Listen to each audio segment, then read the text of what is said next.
indiferent de job, indiferent de orice. Toți putem să facem, dacă ne dorim și avem un vis și o dorință, să fim ceea ce vrem noi să fim, nu ce vor alții să fim. Da? Nu vom mai prelungi și am să o las pe colega și prietena mea, Angela Anton, să înceapă prima ei sesiune, prima parte din sesiune. Te rog, Angela. Imediat, draga mea, voi face share.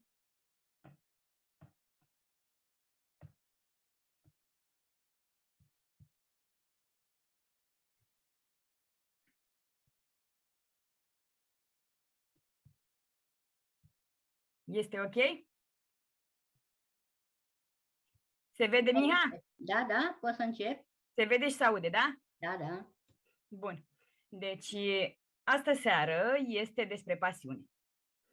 Fiți pasionați. Unul dintre cele mai puternice instrumente din cutia de instrumente pentru voi este să aveți o pasiune reală.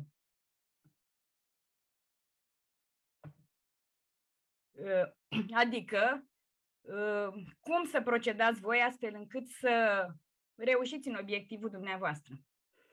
Cum să reușiți să aveți succes. După părerea mea, succesul nu se întâmplă de la sine. Hai să fim realiști că nu bați din palme, astăzi te apuci de treabă, mâine ai succes și câștigi. Succesul se întâmplă acceptând să ai o afacere, acceptând să recrutezi oameni, acceptând să ajuți acei oameni să te urmeze și să înveți cum să procedeze, oameni care înțeleg că succesul nu vine de la sine, că este o sumă de alegeri, că nu trebuie să o iei pe scurtături. Pentru că scurtătura nu e întotdeauna cea mai bună soluție. Cea mai bună soluție e să o iei pe drumul lung, să calci pe toate, în toate hârtoapele care le întâlnești în cale, să te împiedici să piși de multe ori, să înveți să te ridici, că doar așa vei ajunge să ai succes. De ce trebuie să ai pasiuni? De ce trebuie să ai o dorință pasională atât de puternică, de intensă, ca să-ți atingi obiectivul? Pentru că doar așa vei reuși să ajungi mai repede acolo unde îți dorești. Noi, practic, ca să putem să ajungem unde ne dorim, trebuie să ne reprogramăm creierul. Să ne dăm seama că suntem capabili de orice. Să nu așteptăm niciodată după alții să ne facă treaba. Fiindcă în zilele noastre mai întâlnim și de-ăștia, chiar și în echipa noastră, care stau și așteaptă să le facă altcineva treaba, ei să ia câștigul, mai vin și te mai întreabă din când în când, eu când iau bani. Și poate niciodată dacă nu fac nimic. Foarte multe studii științifice au arătat că o emoție intensă, pasiunea ta, e instrumentul cheie. Și aici revenim din nou la obiectiv. Pentru că ca să fii pasionat, trebuie să știi să-ți faci planuri, să-ți faci obiective. Dacă ești pregătit să fii cel mai bun, trebuie să continui, să faci tot posibilul să răzbați atunci când întâlnești diferite provocări pentru a ajunge să fii câștigător. Sunt o grămadă de antreprenori care sunt independenți, care lucrează și care uneori nu fac tot ceea ce trebuie să facă, nu urmează toți pașii, o iau pe scurtătură. Asta nu e ok. Plus că adevăratul succes îl ai atunci când ai dorința aceea. Când ceva te împinge să ridici telefonul. Chiar dacă tu simți că nu mai poți, simți că pentru ziua respectivă s-a terminat toată energia ta, ridici totuși telefonul ăla și suni un potențial client sau un posibil colaborator. Și totul se încununează cu succes.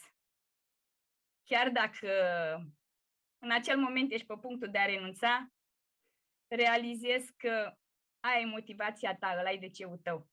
Pentru că tu știi pentru ce faci toate astea. Și mai important este că nimic nu-i corect sau greșit. Ceea ce credem noi, aia se întâmplă. Pentru că acel lucru noi îl atragem în viața noastră. Suntem noi antreprenorii, suntem așa precum câinii fără stăpân. Nu știu dacă voi simțiți la fel. Călătorim în jurul lumii, vorbim cu oameni de peste tot, cei care cunosc cât de cât o limbă străină sau se descurcă să vorbească. Mergem în misiuni diferite și întotdeauna ne gândim la copiii noștri. La un moment dat, cineva drag mie spunea așa: ce vor deveni copiii mei? Vor deveni antreprenori, pentru că vor putea să-și dirigeze viața cum vor ei. Și, într-adevăr, această pasiune te va conduce acolo unde îți dorești. Îți va da forță, te va ajuta să iei mai ușor deciziile. Așadar, atunci când stabilești obiective, când știi ce urmează, când pui totul cap la cap și nu aștepți un timp, adică astăzi ai ideea, astăzi se oferă soluția salvatoare, dar tu spui, băi, eu mai stau așa vreo lună, două să văd ce se întâmplă, ăsta are succes, n-are succes. Haideți să mă dau exemplu pe mine. Astăzi Facebook-ul mi-a arătat că a trecut un an de când eu am devenit într-o altă companie, am ajuns la un nivel mare. Chiar nici nu mă mai gândeam la asta. A fost un succes atins și cam atât. Însă rezultatele se văd în fiecare zi. Așa și voi. N-ați dori să vă arate Facebook-ul amintirile voastre și să vă placă de voi, cei care ați devenit după un anumit timp? Sinceră să fiu, ascultam la un moment dat un reportaj și cineva spunea așa, cineva drag mie spunea așa: tu, atunci când te uiți la ceea ce faci tu, la o prezentare, la, știu eu, o postare, o simplă postare, când îți verifici toate astea, tu ai cumpărat ceea ce vinzi tu? Că practic noi vindem ceva. Dacă răspunsul tău e da, felicitări. Perseverează și ajungi la nivelul la care îți dorești să ajungi, pentru că se poate. Eu cam atât am avut pentru astă seară. Vă mulțumesc frumos și îi dau cuvântul lui Mihaela. Felicitări, Angela. Într-adevăr, prima oară trebuie să ne vindem pe noi. Dacă noi știm să ne vindem, atunci vindem orice ne trebuie, da? Mă uit și eu aici în live și le spun bun venit lui Casiani, lui Lucian Claudiu, Monica Cobzaru, Ileana Dan, Raț Gabi, Valea Cunune, Dani Dana. Da, Casian spune așa. Să vedem unde scria el. Că succesul nu se întâmplă de la sine, da. Așa. Dani Dana spune doar pas cu pas ajungem la succes, într-adevăr. Dani Dana mai spune, mintea ta este cheia spre succes și singura limită, într-adevăr. Limita noastră este doar cerul, când ne dorim cu adevărat ceva. Ileana Dan spune, cu răbdare și pași mici ajungem la succes. Gabi Raț spune, gândurile noastre ne conduc în primul rând și pe urmă acțiunile, într-adevăr.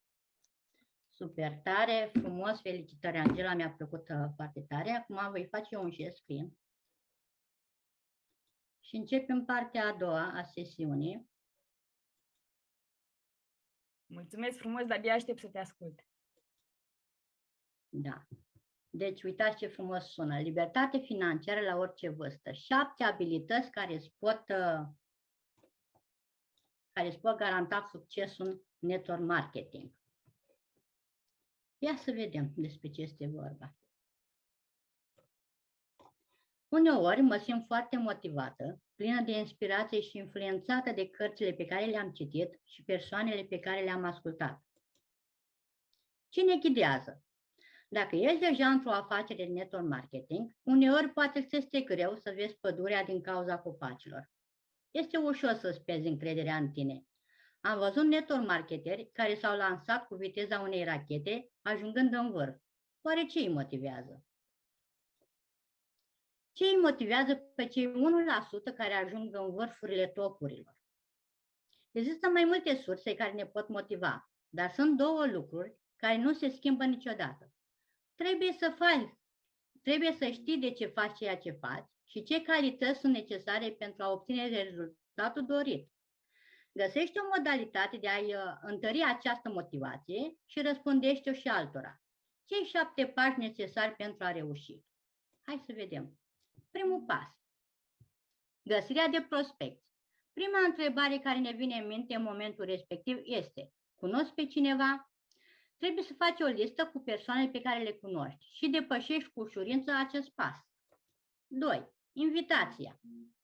Cheia succesului în cadrul unei invitații este aceea de a nu vâna prospecții. Nu merge să stresezi prietenii, obligându-i să te asculte. Scopul nu e acela de a-i obliga să vină în afacerea ta cu orice preț. Scopul este să înțeleagă cum ai reușit tu să câștigi sume de bani și cât de simplu poți face și ei același lucru. 3. Prezentarea. Acesta este pasul cel mai greu. Dacă reușești să arăți în timpul prezentării faptul că afacerea ta este una de succes și este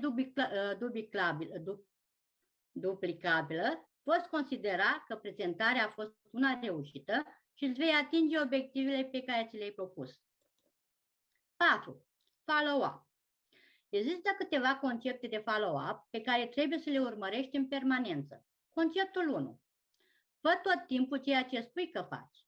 Conceptul 2.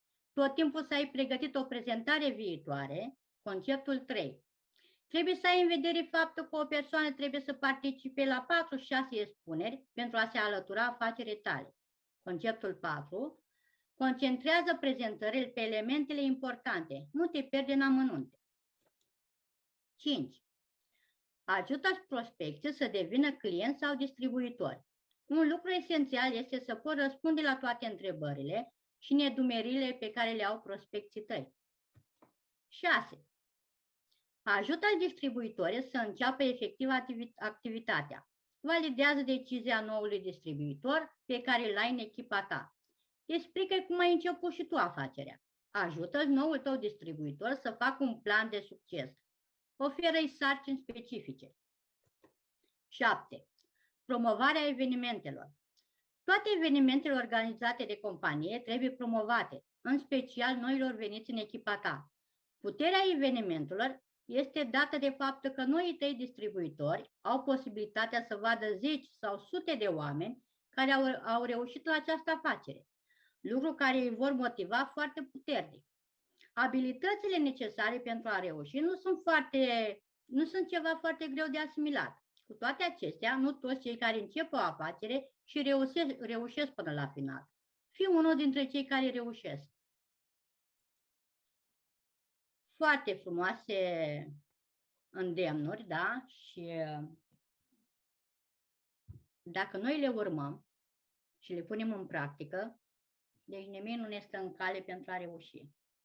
Să ne ridicăm de câte ori suntem la pământ. De fiecare dată să ne ridicăm și mai puternici. Da? Avem motivație, avem surse și avem tot ce ne trebuie pentru a reuși. Tu ești o dovadă vie că ce spui în cap reușești și că dacă viața te trântește de 90 de ori la pământ, tu te ridici de 100. Da. Citeam undeva și spunea, dacă viața te-a trântit de 7 ori, tu ridică-te de 8 ori. Da. Și arată-i că poți. Sau dacă îți dă motive să plângi zilnic, tu arată-i că poți să zâmbești. Sigur. Cine știe cine are nevoie de zâmbetul tău în acea zi? Foarte adevărat.